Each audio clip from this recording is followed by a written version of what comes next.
నాకు ఈ ప్రపంచంలో అన్నిటికంటే ఎక్కువ రాజేనండి. ఆ రాజు కోసమే నేను ఫైట్ చేస్తున్నాను. వస్తాడో రాడో తెలీదు, వస్తాడని నమ్మకంతో ఫైట్ చేస్తున్నాను. నా ప్రేమ నిజమైతే వస్తాడు అన్న ఒక హోప్తోనే ఉన్నాను. అలాంటి ఒక టైంలో నేను వచ్చి ఫైట్ చేస్తుంటే రాజని నేను చూడాలో, లేకపోతే ఇటు సొసైటీ చేసే మాటలకి చూడాలో, థంబ్నెయిల్స్ చూడాలో, కమెంట్స్ చూడాలో, ఇవన్నీ నేను తట్టుకోలేకపోతున్నాను. దీనికి తోడు ఈ లాయర్ నేను మాట్లాడిన మాటలకి వాళ్ళ పేరెంట్స్ అప్రోచ్ అయ్యారంట. మరి వాళ్ళ పేరెంట్స్ త్రూ చూస్తున్న లాయర్ మరి నాకు ఎందుకు నిన్న మాట్లాడారు, ఇవాళ పొద్దున సపోర్ట్ ఎందుకు లెటర్ నన్ను సేవ్ చేయాలని మాట్లాడారు, ఇప్పుడు ఇందాక వీడియోలో మరి నన్ను తిడుతూ మాట్లాడుతున్నారు. ఒక హాఫ్ అన్ అవర్లో ఒక మనిషి మైండ్ సెట్ అలా మారుతున్నప్పుడు ఇంత బాధపడుతున్న నేను నా మైండ్ సెట్ ఎందుకు డిప్రెషన్లోకి వెళ్ళనండి? 10 సంవత్సరాల నుంచి ఒక మనిషి పొద్దున లెగిస్తే సాయంత్రం నా లాస్ట్ చూపు అతను అవుతాడు.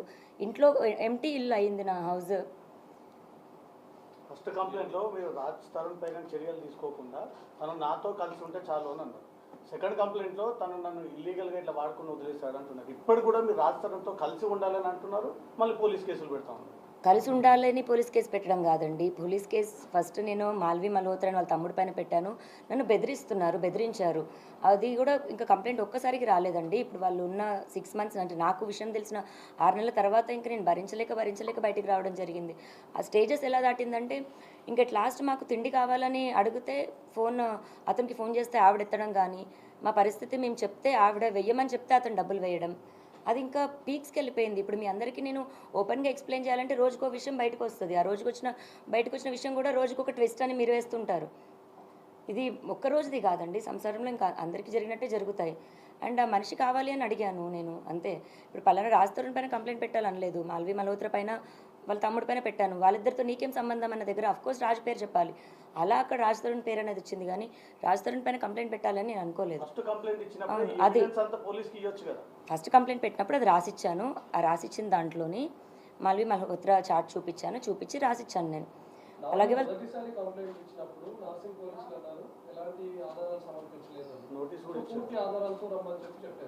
సెకండ్ టైం మీరు వెళ్ళినప్పుడు ఆల్మోస్ట్ 150+ ఫోటోగ్రాఫ్స్ ఎవిడెన్స్ అన్ని కూడా మీరు సబ్మిట్ చేసినట్టుగా తెలుస్తుంది.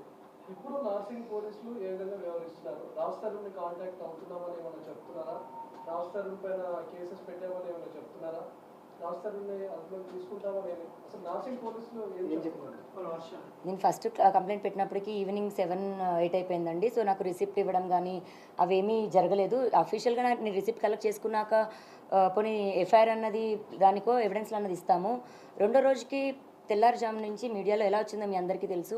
ఆ డే నాకు బయటికి రావడానికి అంతా కూడా నేను ప్రిపేర్డ్ లేను. ఫస్ట్ నేను మీడియా ముందుకి అంత ప్రెస్ మీట్, ఇప్పుడు ఇంత ప్రెస్ మీట్ వచ్చినప్పుడు కూడా నేను ఎలా వణికాను అన్నది మీ అందరికీ తెలుసు. నేను కెమెరాస్కి అంత అలవాటు లేదు నాకు. అండ్ ఇప్పుడు ఎవిడెన్స్లు 12 ఏళ్ళ ఎవిడెన్స్లు తీయాలంటే ఒక్క రోజులో నేను రెడీగా ప్రిపేర్డ్గా లేను కదండి. నాకు 1-2 డేస్ టైం పడుతుంది. ఆ 1-2 డేస్ టైం తీసుకొని ఎవిడెన్స్లు ఇచ్చాను. మీరు అడ్వకేట్ రాజేష్తో చాలాసార్లు కాల్ చేశారు, ఆయన ఫోన్ లిఫ్ట్ చేయలేదు. 20 నిమిషాల పాటు సుదీర్ఘంగా కేసు గురించి చర్చించాలని అంటున్నారు. చాలాసార్లు కాల్ చేయడం ఏం జరగలేదండి, ఒక్కటే కాల్ జరిగింది. అండ్ అతను నాకు ఫస్ట్ ఎవరు అప్రోచ్ ఫస్ట్ అప్రోచ్ అయింది తనే అండి. నాకు అప్రోచ్ అయింది కూడా మూవీ అని, మీరు యాక్టింగ్ అంటే ఇంట్రెస్ట్ అని అప్రోచ్ అయ్యారు. లేదండి నాట్ ఇంట్రెస్టెడ్ అని చెప్పాను. తర్వాత నేను అడ్వకేట్ అని చెప్పారు. కంటిన్యూ అవుతుంటే మీరు రాజ్ తరుణ్తో మాట్లాడి మద్యం మత్తులో లావణ్య అని ఒక ఆడియో బయటకు వచ్చింది. దాని మీద మీరు ఏం చెప్తారు? ఎప్పటిది అసలు ఆడియో? ఇప్పుడు మళ్ళీ నా పోరాటం ఒకటవుతుంటే ఈ ఒకదానిపైన ఒకటి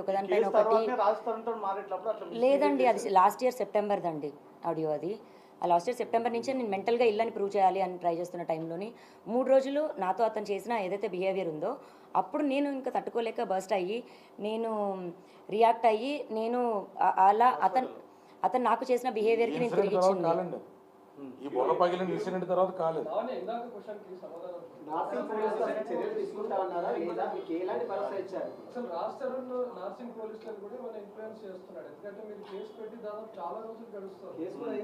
అది మీరు పోలీసులను అడిగితే బాగుంటుందేమో అండి. నేను అడిగాను, వాళ్ళతో టచ్లో ఉన్నాను. స్టేట్మెంట్ అన్నది ఇవాళ కూడా మేము ఇవ్వాల్సి ఉంది. 3 o'clock స్టేట్మెంట్ కూడా రికార్డ్ చేస్తున్నారండి. సోమవారానికి అతని మీద ఏం చర్యలు తీసుకున్నారనేటువంటిది, లేదా అతను యాంటిసిపేటరీకి కానీ క్వాషిక్ కానీ వెళ్తున్నాడు అనేటువంటి వివరాలు ఈ లోపల వాళ్ళ ఒక టీంని కాన్స్టిట్యూట్ చేస్తా అన్నారు. రాజ్ తరుణ్ వేరే బోర్డ్స్ అయితే ప్రస్తుతానికి వాళ్ళకి అందుబాటులో లేవనేటువంటిది మా అడ్వకేట్స్కి ఇచ్చినటువంటి వివరణ. ఆ డిఏ గాని 3 కలుస్తుంది.